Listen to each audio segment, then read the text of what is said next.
second advent of Christ is all about Israel and Jerusalem. That's a very powerful key. Now, this is equally vital. I'm not going to read this whole chapter, but I'm going to read some of it. So, verse 3, for an example. So, now, can you imagine this? Think about this for a minute. I want to, Daniel. Here's a young Jewish boy. I say boy, young man.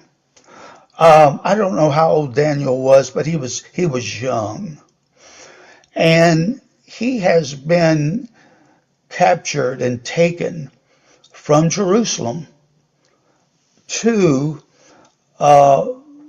Babylon. And one night he goes to bed, and as he just lays down and goes to bed, dreams of the end of the world begin to come into his mind. Can you imagine that this young man, now we're talking about 2,700 years ago, just innocently dreams of the end of the world, the end of the age, just starts coming into his mind. I find that amazing that, I mean, it's not something he asked for. It's not something he wanted. It's not something he was praying for.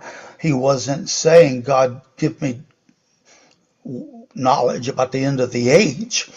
He was just minding his business, and he just had these dreams.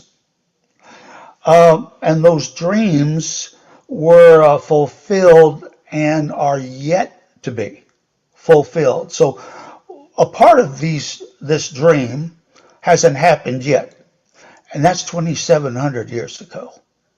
So my goodness gracious. So here we are. Verse 3. So this is his dream. And 4 great beasts were coming up from the sea, different from one another. We've talked about what a beast is. We talked about what the sea is. It's identified in Revelation 17 as humanity, the mass of population. All right, down to verse 7. After this, I kept looking in the night visions, and behold, a 4th beast. So I've skipped a number of these beasts because I want to focus on the 4th beast. A 4th beast, fearsome and terrifying, and extraordinarily strong, and it had large iron teeth. It devoured and crushed and trampled down the remainder with its feet, and it was different from all the beasts that were before it, and it had 10 horns. The 10 horns. We've read about a beast with 10 horns in Revelation, right? In chapter 13, it was introduced to us. And so this 4th beast and my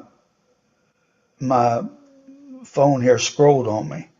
I'm sorry. Fearsome, terrifying, extraordinarily strong, and it had large iron teeth. It devoured, crushed, trampled down the remainder of its feet, and it was different from all the beasts which were before it. It had 10 horns. Now, that statement about the 10 horns connects it to the beast of Revelation 13 and 17, because we read about the beast again in 17 and 18 of Revelation. This 4th beast is the very same beast that Revelation reveals to us beginning in chapter 13. and says, while I was contemplating the horns, behold, another horn, a little one, came up among them, and three of the first horns were pulled out by the roots before it. And behold, this horn, the little one, possessed eyes like the eyes of a man, and a mouth speaking great boast.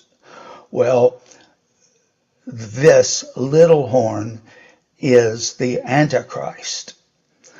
And we have seen in the book of Revelation the same type of language about 10 horns. Another horn came up, and three of the original were dismantled, and the new horn was speaking great blasphemies against God. These statements undoubtedly connect this beast with Revelation, what we studied there. Now, all of this is important, but I want to get to the main thing. Now, verse 15.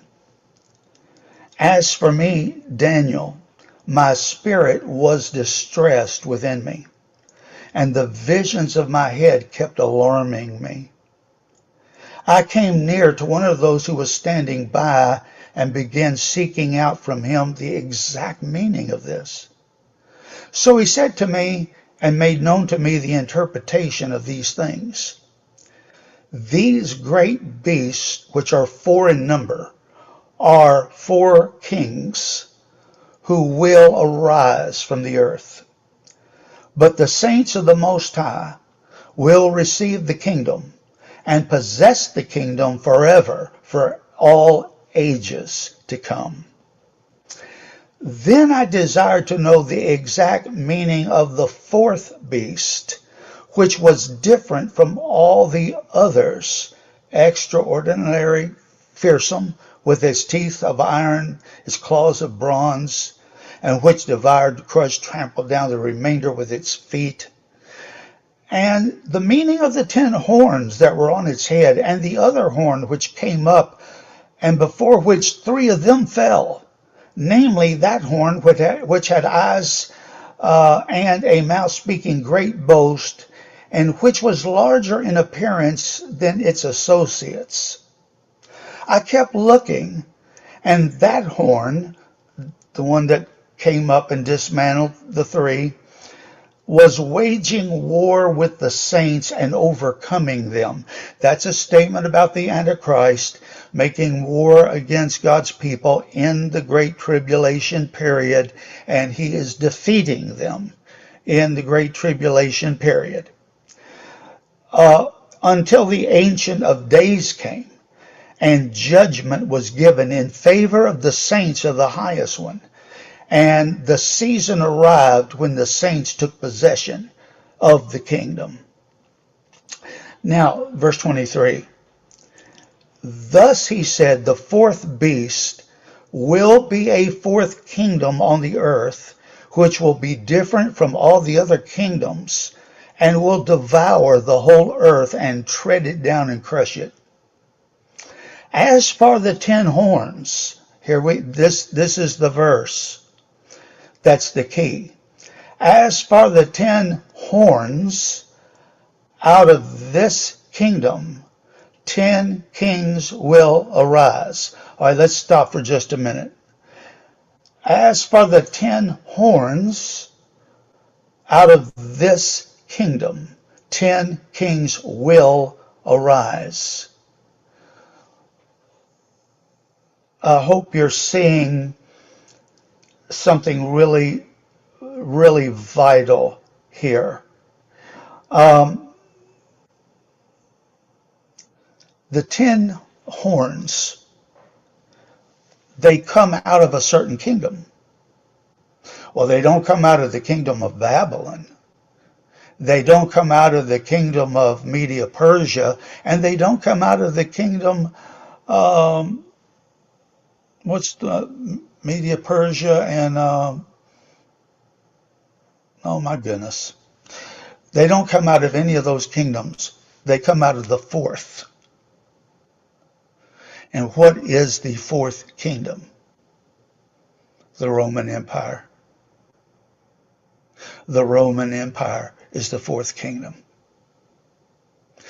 And these 10 kings, 10 horns, they come out of the fourth beast, or out of the Roman Empire. Now this is why we took a look at, in fact, let's do it again. I've got it here for you.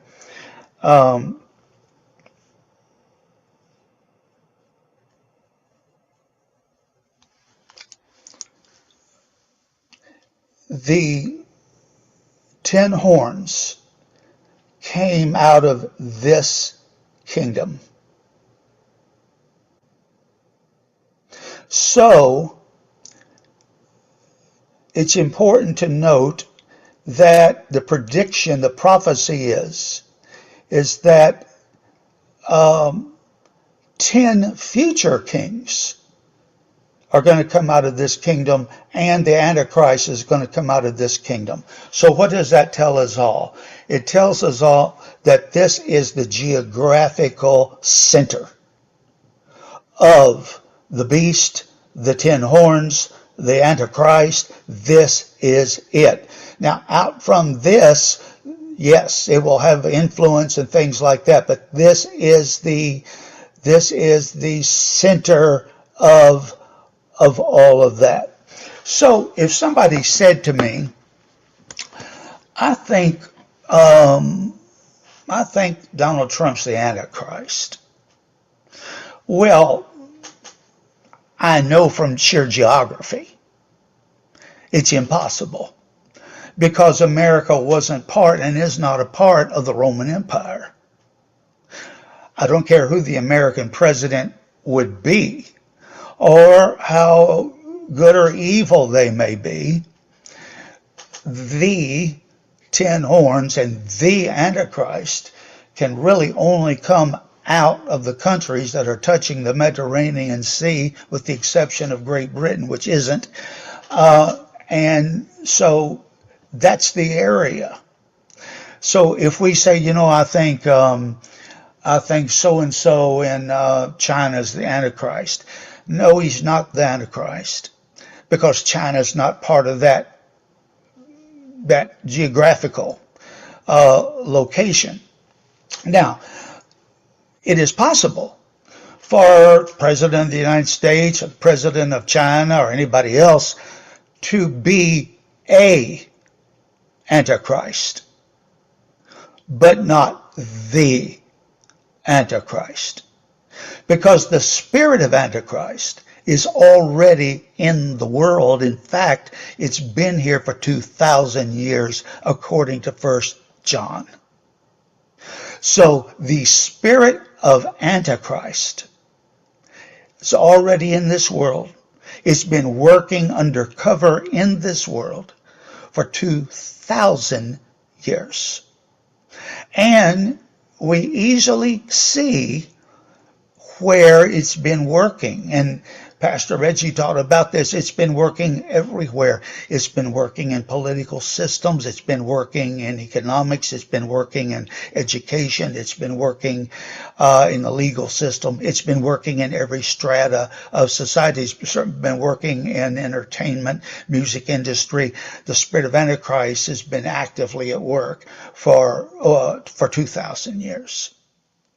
And we easily see its presence in the world today.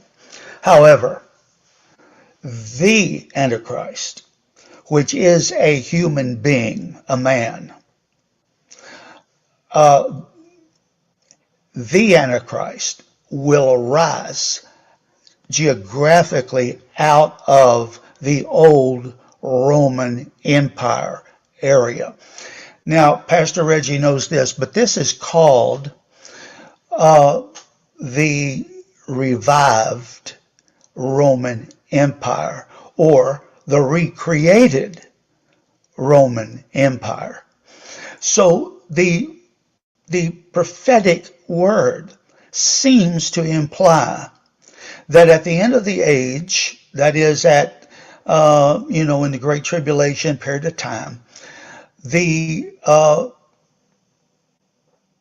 Roman Empire is some form of it is again going to come into fruition. And though the world will have the spirit of Antichrist, out of that, the Antichrist will arise. There is historical precedence for me to at least say this. I'm not saying it with any type of definiteness like this is it, but there is historical evidence that the Antichrist will come from Syria. And I wouldn't doubt it. And Syria is part of the old Roman Empire area. So now, if the Roman Empire is going to be recreated, it's not going to have the name Roman Empire. It'll have another name, but it'll be the same spirit. It'll be terrifying, like Daniel saw. It'll just kill human beings right and left. It will persecute the saints of God. It will stand against God and everything God stands for. So what its name will be, I don't know. But always keep your eyes on that geographical area. England, Portugal, Spain, France, western part of Germany, Italy, Greece, Turkey, Syria, Israel, Egypt, Libya, and I'm so disappointed with myself. Why can't I name that other African part of Africa? So always keep your eyes. So if something's in the news about some of those countries, it's worth, you might want to read what's happening there and see how it's all gelling. It's in the gelling stage. Now, when I was a boy, my mom would make Jell-O, and she would make it and everything like that. She'd have to put it in the refrigerator because there was a period of time when it was gelling. You couldn't eat it during that time because it was just soupy, but after it gelled together and solidified, you took it out of the refrigerator and you ate it.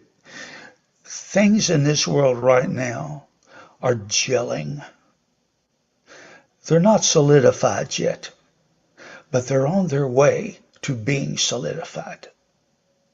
And so, what should a believer keep his eyes on?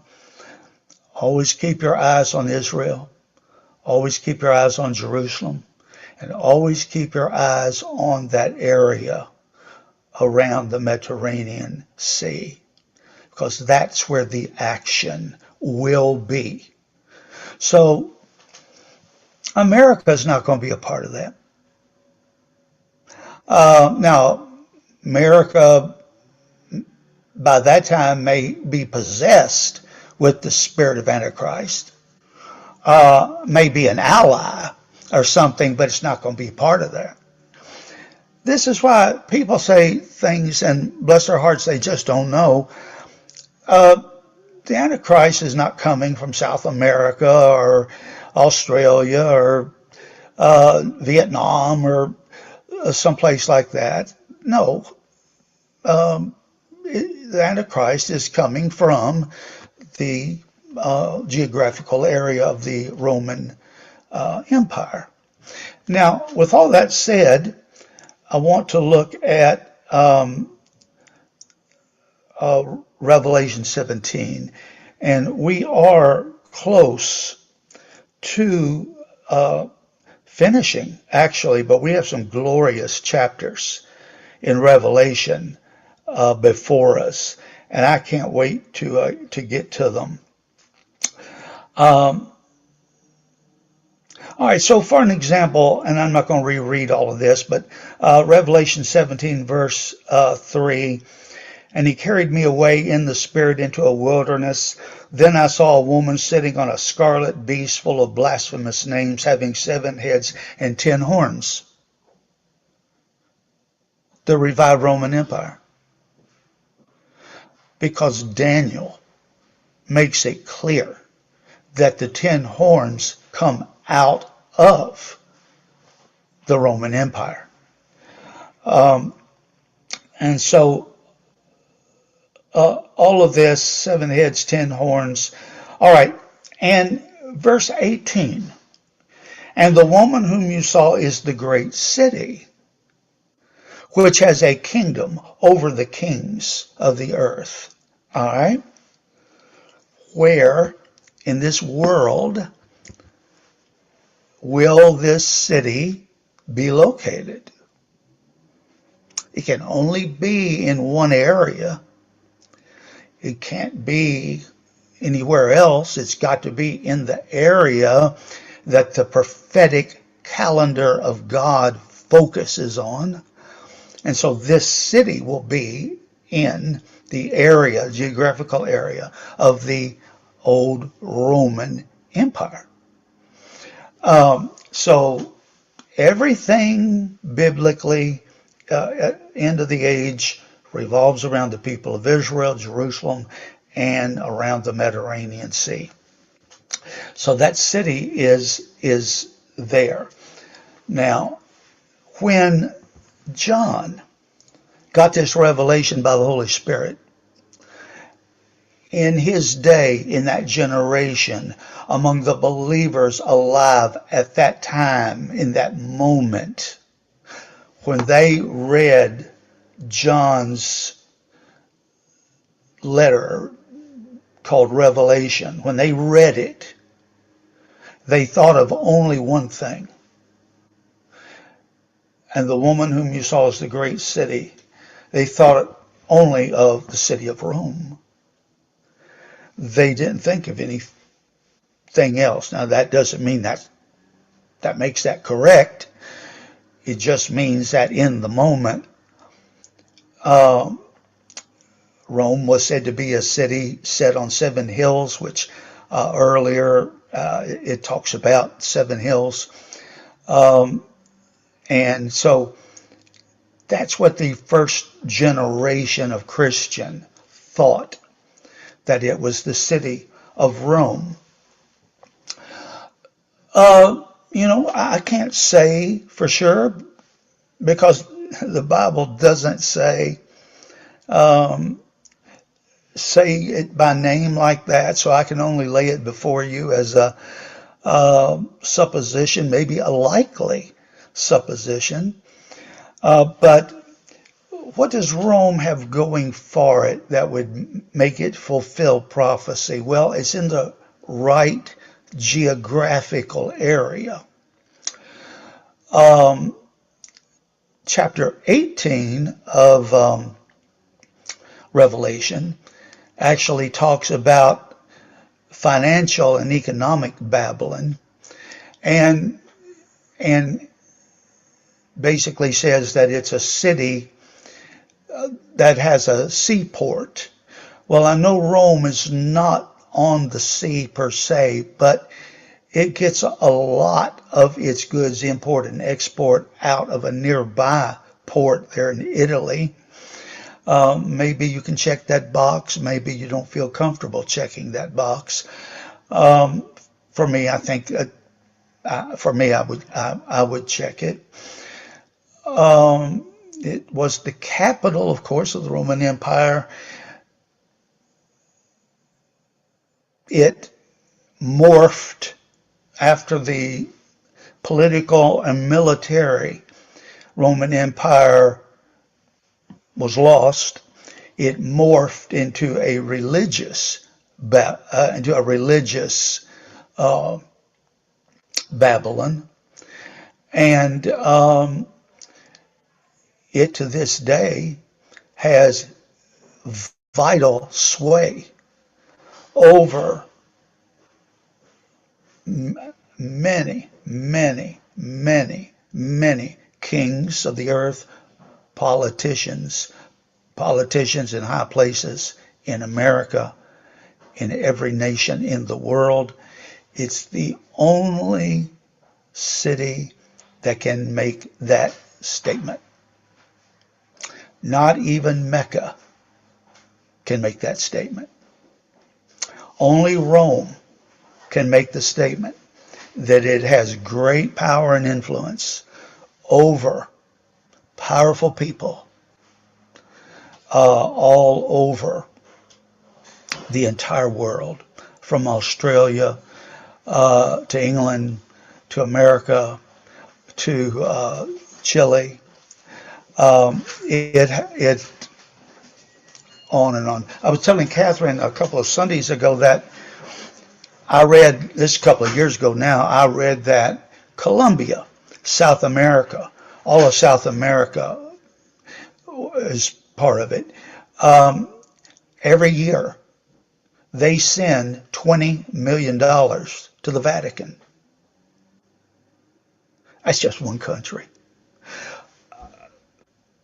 Rome can make this statement: the wealth, the wealth.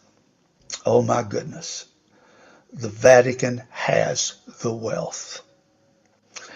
And probably a wealth so great that it is unknown to anybody. Um, wealth and treasures. And so Rome checks the box and it gets wealth perpetually from nations writing these checks. So Rome is my choice. It doesn't have to be yours.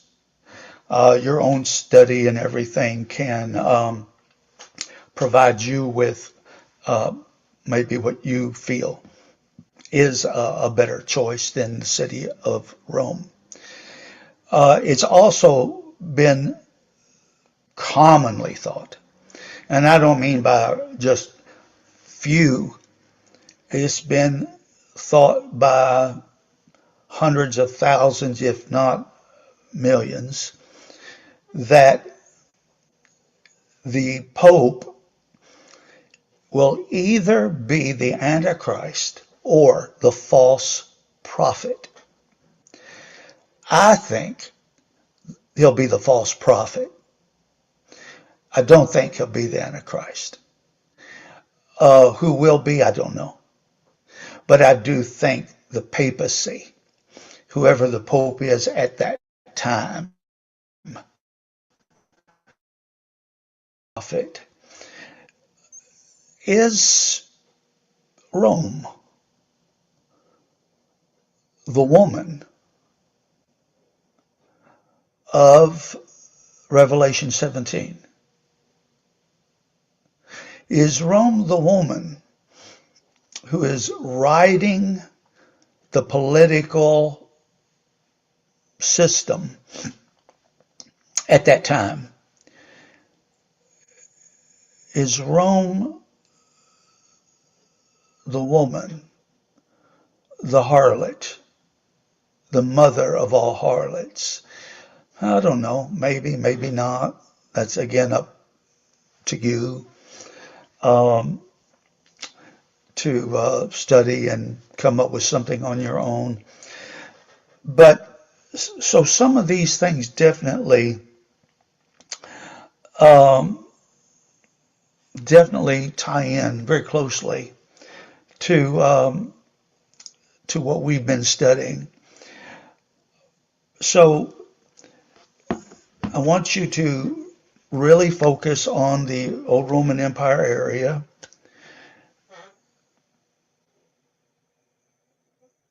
Stay away from all guesses and foolish stuff like the Antichrist is going to be an American president or whatever. Again, might be a Antichrist, but not the Antichrist.